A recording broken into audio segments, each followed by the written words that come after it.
Samantala, kayo po ba'y nagbabalak na bubisita sa iba't ibang simbahan ngayong Semana Santa o yung tinatawag nating bisita iglesia? Para hindi na po kayo lumayo at gumastos sa pamasahe o panggasolina, alamin po yung mga magkakalapit lang ng mga simbahan dito sa Metro Manila na pwede ninyong puntahan. Ngayong mahal na araw, kanya-kanyang panata mga Pilipino para gunitain ang ginawang pag-aalay ni Jesus ng kanyang buhay para sa sangkatauhan. Isa na riyan ang bisita iglesia o ang pagbisita sa iba't ibang simbahan para manalangin at magnilay. Normally, ang mga nagbibisita iglesia sa ngayon, ang kanilang ginagawa kaagad ay pupunta sila sa mga simbahan at ang parte ng simbahan na kanilang binibisita ay yung may 14 station. Kung minsan nga ang ginagawa ng iba ay sa simbahan na ito, ang first station, sa sunod na simbahan ang second, and kung minsan nakakatapos sila ng 14 churches sa pagbibisita. Pero wala namang definite na number of churches na dapat mong puntahan. Sa mga simbahan, karaniwang inaalala ang 14 Stations of the Cross na siyang kwento ng naging sakripisyo, kamatayan at pagkabuhay ni Jesus. Ang pinakamagandang prayer ay ang prayer na nagmumula sa puso na may talagang tunay na kabanalan.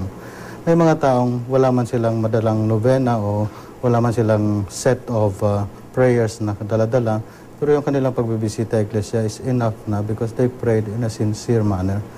Karaniwang dinarayo pa ang malalayong probinsya para magbisita iglesia.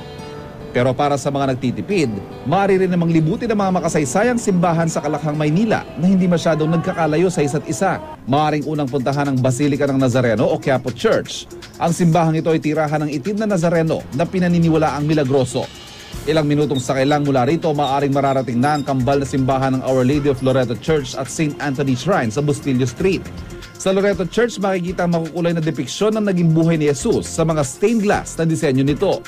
Sinasabi ang kambal na simbahang ito ay minsan nagkaroon ng limbagan na naging pinakamahusay na limbagan sa Maynila. Sa kalapit namang Intramuros, mabibisita ang San Agustin Church o Shrine of Our Lady of Korea.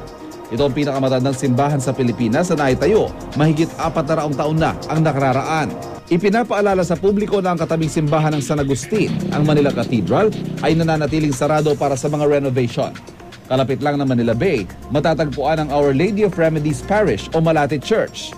Narito ang Our Lady of Remedies na siyang patron ng mga babaeng nagbubuntis. Matapos ay dumiretso na sa St. Anthony of Padua Parish sa Singalong Street. Si St. Anthony of Padua ang patron ng mga nawawalang tao at bagay. Panghuli, maaaring bisitahin ang San Fernando de Dilao Parish o Paco Church na siyang pansamantalang opisyal na simbahan ng Archdiocese ng Maynila ngayong mahal na araw habang sarado pa ang Manila Cathedral. Inirekomenda ng simbahan ang pagbibisita iglesia, pero ang pinakamahalagang gawin daw ngayong Semana Santa ang magtika, magbalik loob, sumampalataya sa Diyos na lumalang sa kanila, mahalin ang Diyos sobra pa sa lahat ng bagay, at mahalin din ang kapwa tulad ng pagmamahal nila sa sarili. At para sa mga hindi makakalabas ng bahay, maaari ring bisitahin ang online Bisita Iglesia. Ito ang website na ginawa ng Catholic Bishops Conference of the Philippines o CBCP na naglalaman ng mga online materials sa makakatulong din sa ating pagninilay ngayong Semana Santa.